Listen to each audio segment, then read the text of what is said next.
بسم اللہ الرحمن الرحیم۔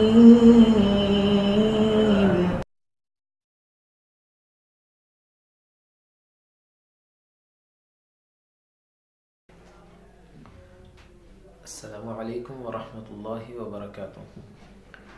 نحمده ونصلي على رسوله الكريم، اما بعد فاعوذ باللہ السمیع العلیم من الشیطان الرجیم، بسم اللہ الرحمن الرحیم۔ ہم بات کر رہے تھے کہ ہم اپنے مال و اسباب میں خیر اور برکت کو کیسے داخل کر سکتے ہیں۔ اس میں ہم نے بہت سارے اسباب کے بارے میں بات کی ہے۔ ابھی اپنی اس گفتگو میں ایک اور سبب کو آپ کے سامنے رکھیں گے، اور یہ سبب ہے حج اور عمرے میں متابعت کرنا۔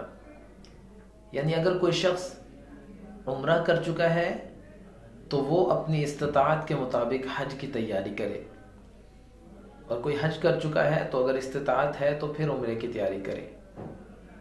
یعنی ایک کے بعد دوسرا، یہ حج کے بعد عمرہ، عمرے کے بعد حج، یہ انسان کے مال کو بڑھا دیتا ہے اور انسان کو فقر سے دور کر دیتا ہے۔ رسول اللہ صلی اللہ علیہ وسلم نے فرمایا، تابعوا بین الحج والعمرہ، حج اور عمرے میں متابعت اختیار کرو، ایک کے بعد دوسرا کرو۔ حج کو عمرے کے بعد کرو، عمرے کو حج کے بعد کرو، حج کو عمرے سے پہلے کرو، عمرے سے پہلے حج کرو۔ جس طریقے سے ایک کے بعد دوسرا اس کو کرتے چلے جاؤ۔ فائدہ کیا ہوگا؟ فرمایا یہ جو ہے فَإِنَّهُمَا يَنْفِيَانِ الْفَقْرَ وَالذُّنُوبَ، یہ تمہارے فقر کو بھی دور کر دے گا اور تمہارے گناہوں کو بھی دور کر دے گا، تمہیں بالکل صاف کر دے گا فقر سے بھی اور گناہوں سے بھی۔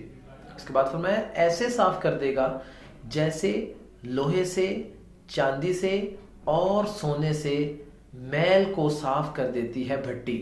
یعنی لوہے کو اور چاندی کو اور سونے کو بھٹی میں ڈالا جائے تو ان سے میل کچیل وہ الگ ہو جاتی ہے، جیسا کہ سونا جو ہے وہ پگھل جاتا ہے اور اس کی میل جتنی بھی ہے وہ جھاگ بن کر اوپر آ جاتی ہے اور اس کو الگ کر دیا جاتا ہے۔ کہا جس طریقے سے یہ بھٹی جو ہے یہ سونے کی، چاندی کی اور لوہے کی میل کچیل کو دور کر دیتی ہے، اسی طرح حج کرنا اور اس کے بعد عمرہ کرنا اور عمرے کے بعد پھر حج کرنا، یہ تم سے تمہارے گناہوں کو بھی دور کر دے گا اور یہ طریقہ تمہارے فقر کو بھی دور کر دے گا۔ فرمایا وَلَيْسَ لِلْحَجَّةِ الْمَبْرُورِ ثَوَابٌ إِلَّا الْجَنَّةِ، اور جو حج مبرور ہے اس کا ثواب صرف اور صرف جنت ہے، اس کے علاوہ اور کچھ نہیں ہے۔ حج مبرور اس کو کہتے ہیں جو حج نبی مکرم صلی اللہ علیہ وسلم کے مکمل طریقے کے مطابق کیا گیا ہو، صحیح طریقہ نبی مکرم صلی اللہ علیہ وسلم کا جس میں اختیار کیا گیا ہو، اس کو حج مبرور کہتے ہیں۔